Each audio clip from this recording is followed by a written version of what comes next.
వీటిని ఎతకాలి. ఆకాశ పక్షులను మనం చూడండి, అవి విత్తవు, అవి ఎంత మాత్రమును కోయవు, అయినా సరే దేవుడు వాటిని పోషించుచున్నాడు. వాటికంటే మీరు శ్రేష్ఠులు కారా? ఏమంటే మనం శ్రేష్ఠులా కాదా?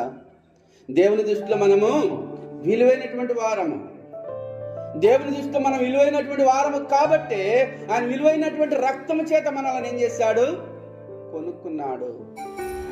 అందుకని కొరింథీ పత్రికలో రాస్తాడు, మిమ్ములను విలువ పెట్టి కొనుక్కొని ఉన్నాడు ఆయన. మీరు విలువ పెట్టి కొనబడినటువంటి వారు.